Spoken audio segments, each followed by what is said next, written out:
Hi. We are on the third part of our lecture on Learning Outcome 11-2, and this is page 3 of 7. I'm going to let you take a look at this part here on stock used to compensate employees. It's a minor issue, and I'd rather focus on the larger items that will require us to work some problems and get a little practice in. So we spoke already about treasury stock as being stock that the company owns. They have bought back their own stock. Now, why would a company do that?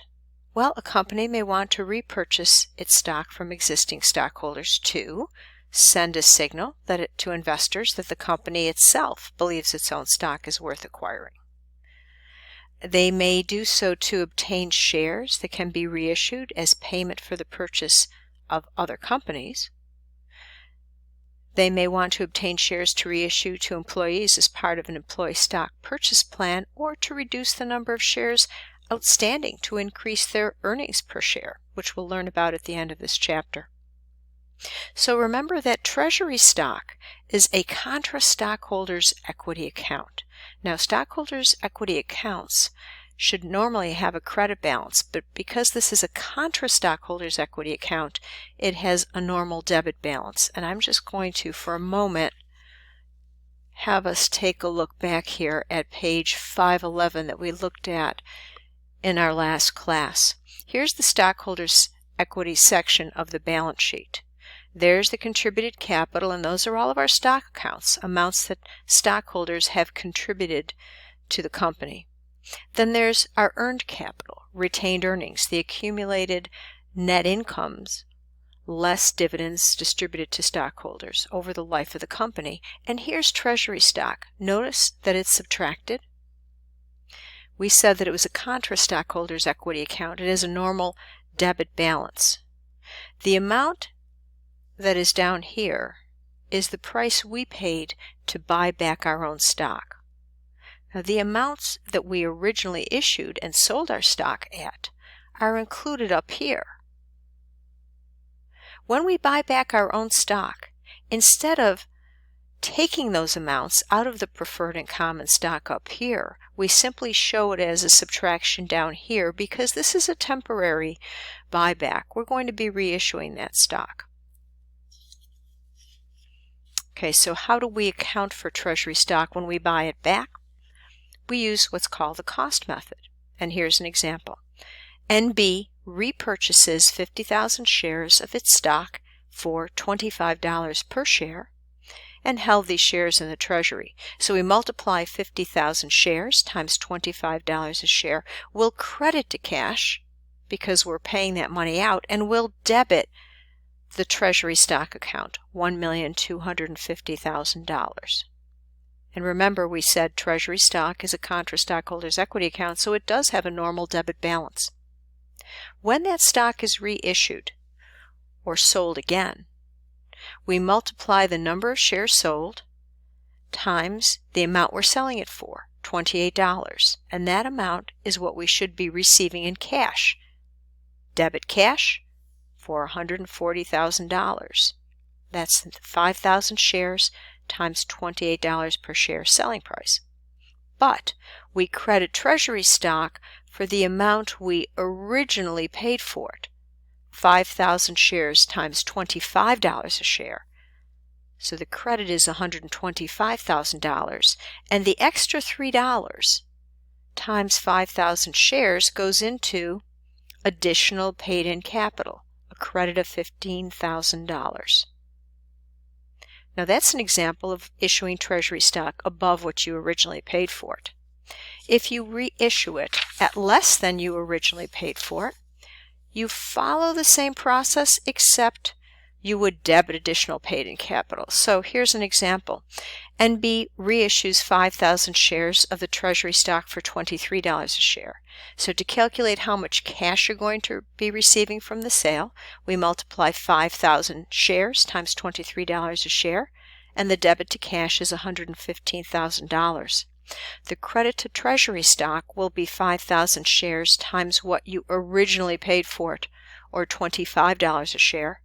And when you multiply that there's a credit of $125,000. Now that difference between $115,000 in the debits and $125,000 in the credits we'll put as a $10,000 debit to additional paid-in capital. It's the $2 difference between what you bought it for and what you sold it for times the number of shares. Now we were able to debit additional paid-in capital because we already had money in that account from this earlier transaction here. What if you didn't have any money, or perhaps not enough? Then you can only debit additional paid-in capital until that account goes to zero, and then any additional beyond that would have to be debited to the retained earnings account. So now let's take a look at a problem. We're going to be doing problem E11-8. And you can use your worksheet for this. If you have not yet done so, you should stop this video and print out the worksheet so that you can work it along with us. Okay, it says the following selected transactions occurred for Corner Corporation. On February 1st, Corner Corporation purchased 400 shares of the company's owned common stock at $20 cash per share. The stock is now held in the Treasury. So let's put our date here, it's February 1st. What we're buying is Treasury stock, so we're going to debit Treasury stock. And we'll multiply the number of shares, 400, times the price per share, $20. And the debit will be for $8,000. And we will credit cash for $8,000. That's how much we paid for the stock we just purchased. On July 15th, we issued 100 of the shares that we purchased back on February 1st for $30 cash per share. So July 15th, we're going to debit cash for the number of shares we just reissued times the amount we reissued it for, $30 per share. 100 times $30 per share is $3,000. But we will credit Treasury stock for the number of shares we reissued times what we originally paid for it when we bought it, or $20 per share.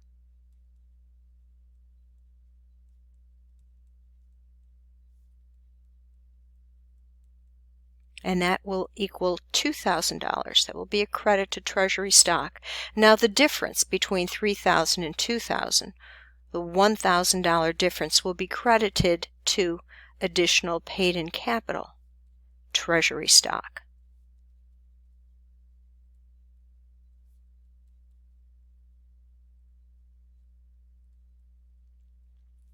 And that's the $10 difference times the 100 shares that you just reissued, and that equals $1,000.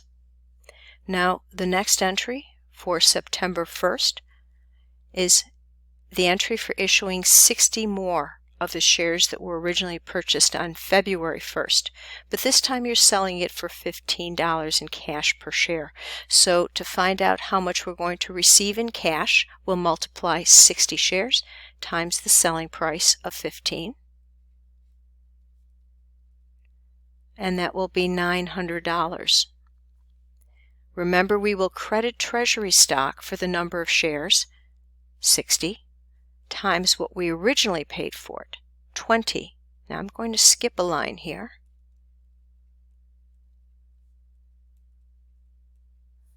$60 shares times what we originally paid for it, $20 a share, will give us a credit of $1,200. The $300 difference between our debits and credits we'll put on the debit side. That represents the $5 difference between what you bought it for and what you sold it for. The $5 difference times 60 shares, and that gives us the $300 that we will debit to additional paid-in capital, Treasury stock.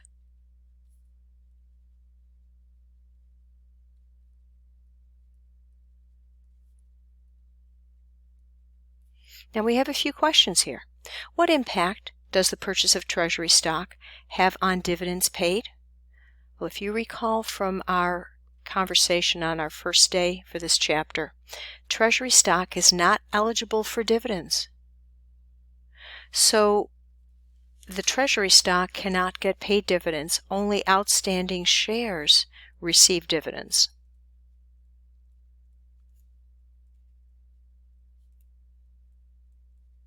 So it will reduce the total dividends paid out because it will be the result of the number of shares of outstanding shares times the dividend per share. If treasury stock has been bought back, it's not eligible for dividends, so the total amount of dividends will be reduced. What impact, in number 4 here, what impact does the reissuance of treasury stock have for an amount higher than the purchase price? What impact does it have on net income? There's no impact on net income. If we look back at our entry on July 15th, when we sold our stock for a price higher than what we paid for it, the $1,000 went into the additional paid-in capital treasury stock account. It does not go into an income account. A company cannot profit revenue-wise from the sale of its own stock.